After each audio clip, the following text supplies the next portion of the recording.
ঢাকার থেকে 1600 বিঘা ভেউ কিনেছে রে। 900 একর না কত ভাই শুনেছেন না? হ্যাঁ, ওটি থেকে সুইচ মারছে, সারা বাংলাদেশে ত্রাস সৃষ্টি হচ্ছে। এই কথা কন ক্যাঙ্কা হচ্ছে, এটা কেবলকে হাসিনা শুরু করছে।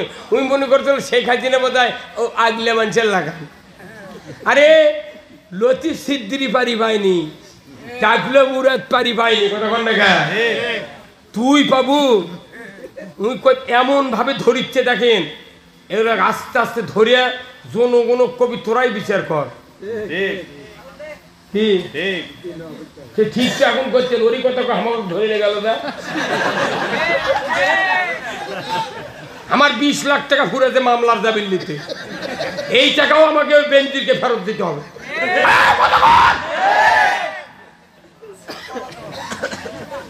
তাছাড়া আমার যে যত দানাদা করে নিচ্ছি তোরা, মোট লাশ আবার তুলে লিয়ায়, আমার দানাদা ফেরত দে।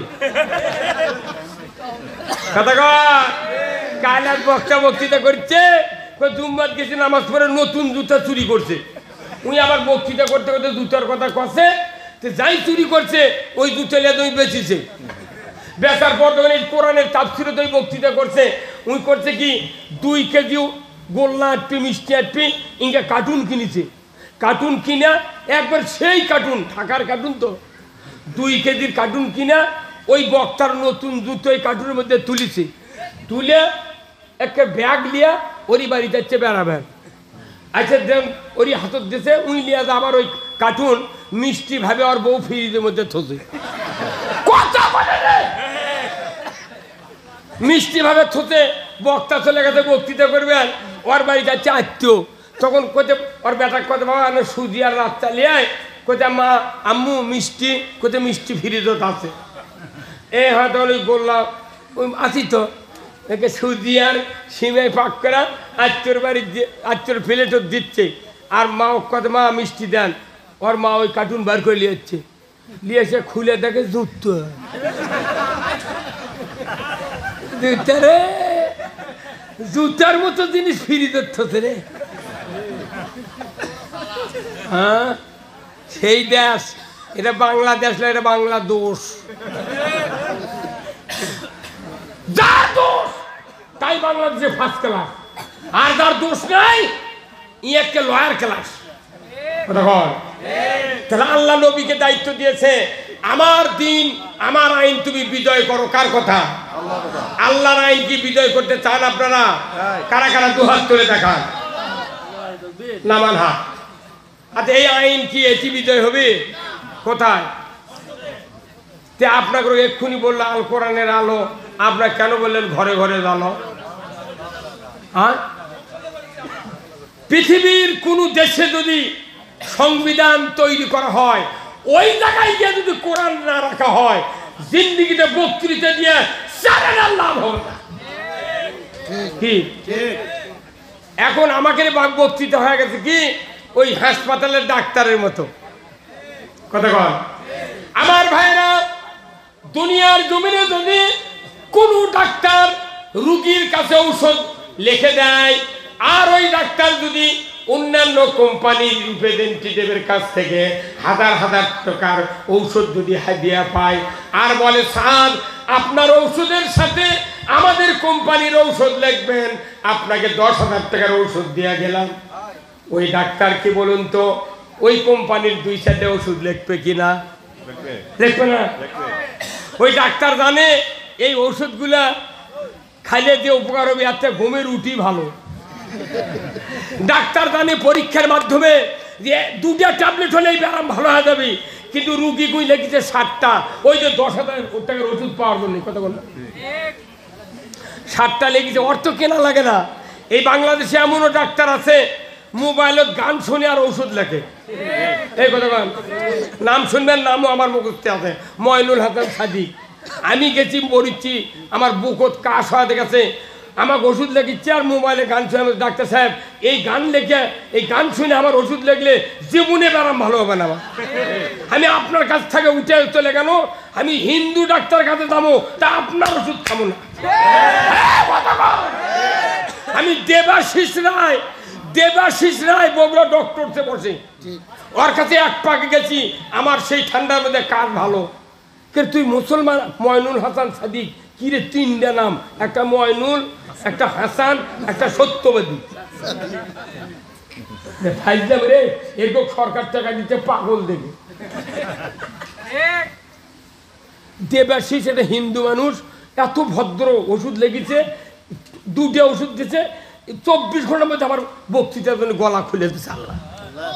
আর তোর কাছে গেছি রে 1200 টাকার পরীক্ষা করে, তুই গান করছো আর আমাকে ওষুধ লিখে দিচ্ছ রে। তুই মানুষ চিনিস না, কথা কন। কোনো ডাক্তার দেখা আমার বাকি নাই। তুই ডাক্তার করছে কি 2 ওষুধ লিখলে ব্যারাম ভালো হবি, ওই কোম্পানির ওষুধ পাওয়ার কারণে আরো 6টা লিখে দিয়েছে। ডাক্তার জানে যে এই ওষুধের থেকে ঘুমের আটার শক্তি বেশি, উনি তাও লিখে দিচ্ছে। অর্থ কেনা লাগে না, কেনা লাগে কার? রুগীর। আমাকে যা হয়ে গেছে কি, বক্তারা জানে 1 ট্যাবলেটে বাংলাদেশ ভালো হয়ে যাবে, কিন্তু তারই সাথে 400 ট্যাবলেট দিচ্ছে, কোনো লাভ নেই। আমি কোনো 1 ট্যাবলেটের বক্তৃতা দিতে পারি, কথা ঠিক কিনা? সেই ট্যাবলেট কি? আল কোরআনের আলো। আপনার বক্তৃতা স্যার, আপনি মরে যাবেন, জান্নাতে যাবেন, কোরআনের আইন কায়েম হবি। নামাজ পড়ার কথা কলে বিকা, খালি নামাজ পড়ার আইন কায়েম হবি। আজ থেকে নামাজ ফরজ করা হলো, যে ব্যক্তি 1 ওয়াক্ত নামাজ কাদা করবে, ফাতরা পরিমাণ 70 টাকা জরিমানা, 1 ওয়াক্তের জন্য 2.5 ঘন্টা হাজুর। ইমাম সাহেব, মুয়াজ্জিন সাহেব, আপনাকে দায়িত্ব দেওয়া হলো, যারা যারা বেনামাজি হবে এদের তালিকা আগামীকাল 8টার মধ্যে কাহালু থানার ওসির কাছে দিয়ে দাও। আজান লাগবে না, আজান লাগবে না। রাত 3:30টার সময় বেনামাজির বাপ বেনামাজির দামান মোটটাকে তুলবি, বাবা দা কাল 14 থেকে তোটা লিখবি তুই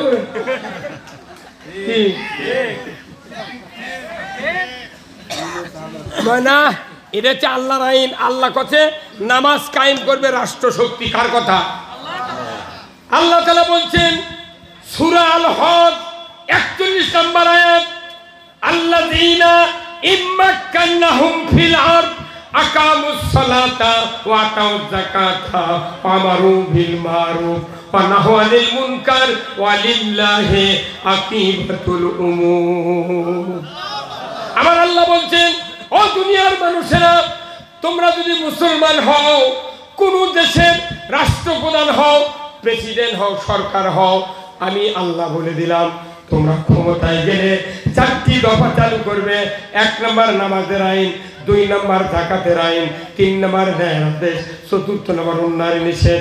এই 4টা দফা দুনিয়ার কোন সরকার যদি পৃথিবীতে কায়েম করে, আল্লাহর ইজ্জতের কসম, আল্লাহ বলেছেন ওই পৃথিবীতে হবে জান্নাতের পৃথিবী।